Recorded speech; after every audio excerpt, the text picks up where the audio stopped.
I know we've had a long days of high holy days and a lot of words, but bear with me here with this Devar Torah. The great figure of American Jewry and chancellor of the Jewish Theological Seminary of America, Louis Finkelstein, famously said, in order to be a rabbi in America, you have to know baseball. So let me start off with baseball. New York Yankee fans may well remember Game 1 of the 1998 World Series against the San Diego Padres. It was the bottom of the seventh, and the score was tied 5-5. There were 2 outs, bases loaded, and Tino Martinez was at the plate for the Yankees. 2 balls and 2 strikes. The pitch from the lefty, Mark Langston, came in right over the plate for what should have been called a 3rd strike. 3rd out, end of the inning. Problem? The umpire did not call the pitch a strike, but a ball, bringing the count to 3-2. You may recall how the story ends. With the next pitch, Martinez smacks a grand slam, pushing the Yanks up to 9-5. They take the game 9-6, and San Diego never recovers, with the Yankees going on to sweep the World Series in 4 games. I just recently watched a great feature called Man vs. Machine from John Frankel on HBO Real Sports. I believe it was a rerun of something from a year or 2 ago. I'm not 100% sure. But the 98 World Series is one of the most egregious examples of when a missed call by a home plate umpire resulted in a dramatic reversal of fortune. Home plate umpires, by virtue of being human, are necessarily imperfect. Although Major League Baseball claims a 97% accuracy rate for umpires in calling balls and strikes, third-party scientific analysis of the data revealed only 88% accuracy rate. That means that 1 in 8 pitches, approximately 30,000 pitches, are called incorrectly each year. More alarmingly, when analyzing the pitches at the corners, within a few inches of the plate, the accuracy rate of the umpires drops precipitously, with 31.7% incorrect, or basically 1 out of every 3 pitches. Moreover, Frankel's report reveals a clear bias on the part of umpires in favor of the home team. For example, Game 7 of 2011 World Series between the Rangers and the Cardinals had 14 missed calls by the home plate umpire, all in favor of the hometown Cardinals, who not surprisingly went on to win. The drama of Frankel's piece is not so much the imperfection of home plate umpires. That fact is something we probably all sensed, and probably if we were ever at a game, probably yelled. The intrigue is that the technology presently exists whereby balls and strikes can be tracked with pinpoint accuracy by something called Pitch FX, that square box over home plate you see when you watch a game on TV. Without much effort, Major League Baseball could, if it so choose, eliminate all the shortcomings of the imperfect human being behind home plate, replacing him with a machine. Not surprisingly, the sides of the debate are sharply split. Those who are traditionalists continue to tout the precision of umpires and the hallowed traditions of the game. The other side is far less forgiving. As former outfielder Eric Burns asks Frankel, why do millions of people sitting at home get to know whether or not it was a ball or strike, yet the poor dude behind home plate is the one who's left in the dark? At first blush, the debate is a debate about tradition and progress. Every season brings new technological innovations that affect the field of play. The instant replay in football, for example. If you watched any of the recent US Open tennis championships, you actually saw no line judges. The line call technology is so advanced that the ultimate arbiter of whether the ball is in or out is now a computer. In soccer, goal line technology has been introduced into the FIFA games. By this telling, the question Frankel's story asks is not one of kind, but degree. In other words, advances in technology already exist throughout the sporting world. It may be only a matter of time before yet another advance, the elimination of the home plate umpire, is introduced into America's favorite pastime. Tradition or change? This is a familiar debate for Jews. It has always taken place historically.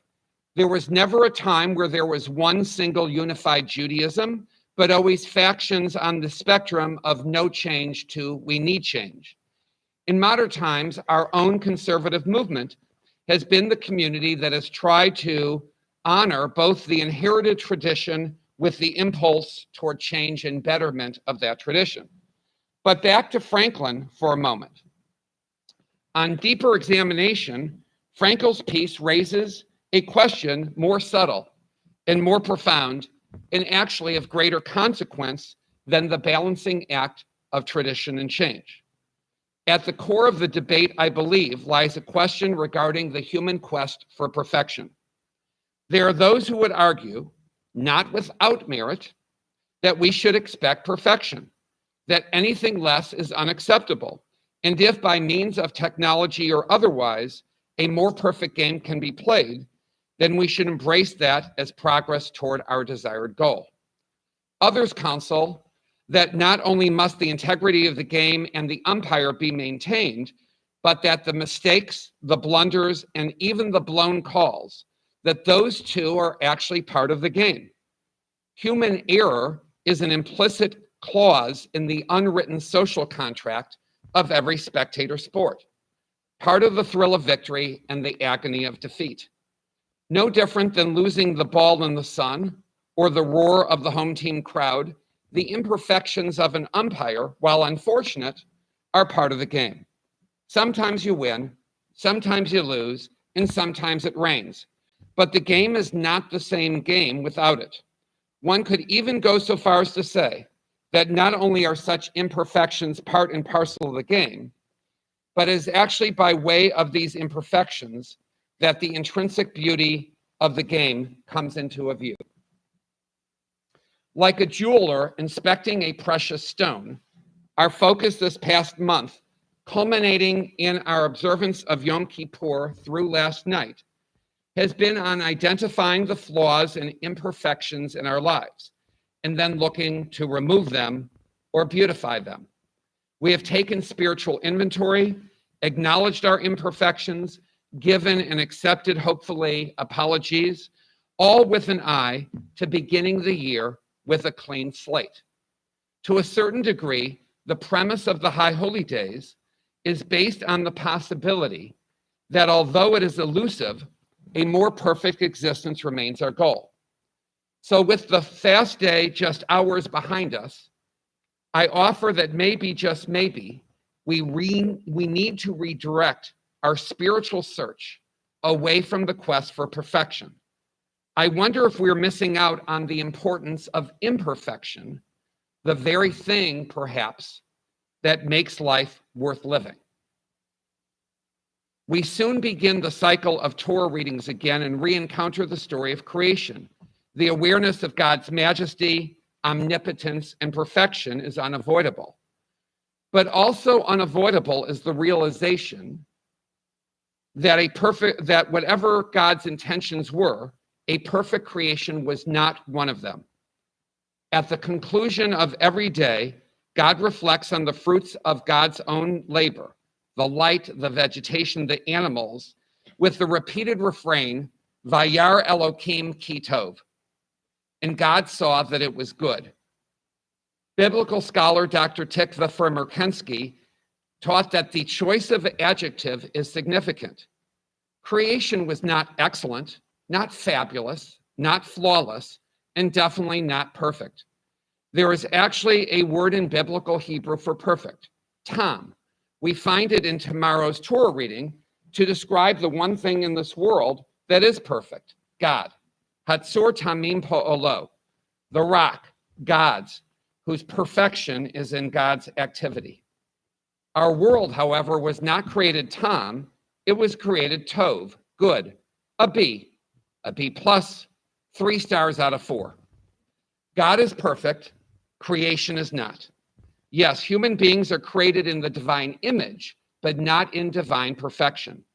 As Abraham Lincoln once reflected, God must love ordinary people. God made so many of them. God could have, and maybe even should have, created a perfect world. But for whatever reason, God did not. From that very first bite of the fruit of the garden, and maybe even before, the design flaws of creation of humanity have been evident for all to see. It is a fascinating thought to consider that the foundation of all biblical theology is the acknowledgement that a perfect God created an imperfect world. It is a realization that first and foremost prompts us as human beings to partner with God to tend, till, and care for creation.